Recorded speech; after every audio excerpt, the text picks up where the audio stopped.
હમણાં ગઈકાલે કે પરમ દિવસે બેઠા હતા ત્યારે આ વચ્ચે મૂકી દઉં, કારણ કે શિક્ષણમાં જ્યારે મેં વાત કરી હતી, તમે બધા પણ ટીવી સિરિયલો જોતા હશો મિત્રો. હું કઈ બધું નથી જોતી, પણ મને જે ગમે છે હું જોઉં છું. એક ઈશ્વર ભૂલી ગઈ છું પણ ઈશ્વર નામની એક વ્યક્તિ ઝલક દિખલા જા,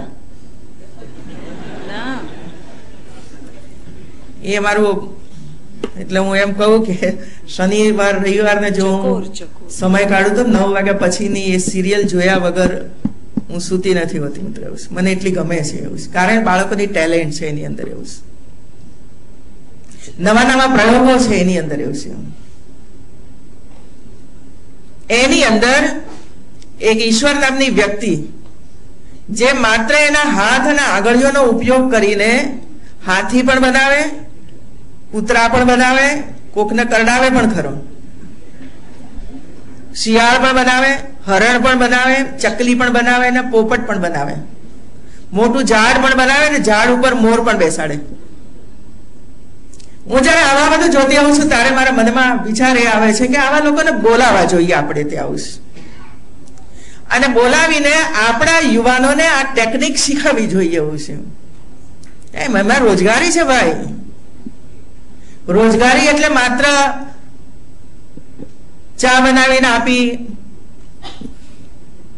ગાઈડ કર્યા ફલાણાને, એ રોજગારી તો છે જ, પણ આ પણ રોજગારીનો એક વિષય છે એવું છે.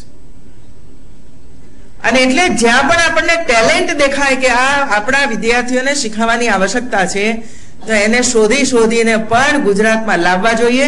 અને લાવ્યા પછી એને મેં તો કહ્યું છે કે એને ભાડું આપવું પણ ભાડું આપજો, મહિનો એને રહેવા માટેની બધી સગવડ કરી આપજો, પણ આપણા યુવકોને આ ટેકનિક શીખવાડે, જેથી કરીને યુવાનોમાં પણ કંઈક નવું જાણવાની, નવું શીખવાની એ વૃત્તિ હોય છે બધી જ.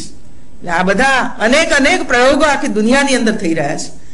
એ પ્રયોગોને જોયા પછી સંતોષ ન માનીએ, પણ એ આપણે ગુજરાતની અંદર કેવી રીતે લાવી શકીએ અને આપણા વિદ્યાર્થીઓ સુધી એને કેવી રીતે પહોંચાડી શકીએ, ત્યાં સુધી આપણે કામ કરવું જોઈએ.